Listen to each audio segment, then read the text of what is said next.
Guys, আপনাদের মাঝে আজকে একটা দারুণ ভিডিও নিয়ে হাজির হয়েছি। সেটা হচ্ছে মাইকেল মধুসূদন দত্তের যে মধুমেলা সেটা সম্পর্কে।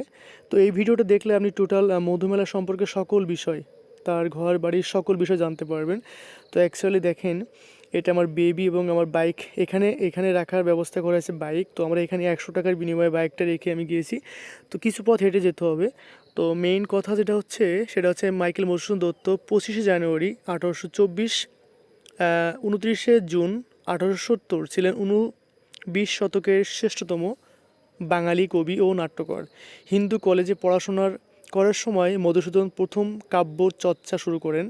এখানে তাকে বাংলার নবজাগরণ সাহিত্যের অন্যতম পুরোধা ব্যক্তিত্ব মনে করা হয়। এখানে ঐতিহ্যের অনুবর্তন আগ্রাহ্য করে তিনি কাব্য নতুন রীতি প্রবর্তন করেন। বাংলা ভাষায় তিনি আমাদের শ্রেষ্ঠ কবি হিসাবে ধারণা করা হয়। এখানে আমরা প্রায় চলে এসেছি, মেলার কাছাকাছি।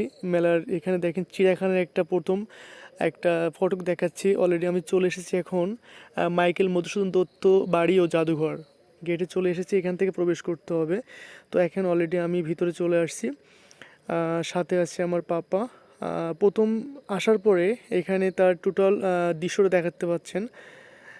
যে মেইন ফটোকে এখন আমার পাপা এবং আমি একটু সেলফি আপনাদের সামনে চলে আসলাম। যেহেতু আমরা আমি দেখেন অলরেডি আমার দেখতে পাচ্ছেন আমাদেরকে একটু আপনারা। তো যথারীতি এখন চলে যাব সরাসরি মাইকেল মধুসূদন দত্তের যে মেইন গেট, যেখান থেকে প্রবেশ করতে হয়। তো সেখানে চলে আসছে আমি।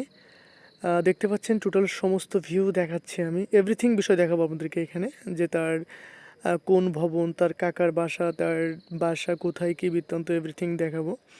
তো সামনে যে বিল্ডিংটা দেখতে পাচ্ছেন এটা হচ্ছে মাইকেল মধুসূদন দত্তের। তার আগে আমি একটু ডান সাইডে দেখাবো। এখানে যে মধুসূদনের একটা স্মৃতিসৌধ করা আছে দেখেন। তো এখান থেকে দেখেন এটা হচ্ছে মাইকেল মধুসূদন দত্তের তার বাসার প্রথমে এটা। তো এখানে শ্রদ্ধাঞ্জলি জানিয়েছেন জেলা প্রশাসন যশোর থেকে। তো যেহেতু মেলা উপলক্ষে যশোর জেলা প্রশাসন তাকে শ্রদ্ধাঞ্জলি জানিয়েছেন। তো এখন আমি চলে যাবো সরাসরি আমার সামনের যে ভবনটা সেখানে। একটু অপেক্ষা করেন, আমাকে সময় দিয়ে সাথে থাকুন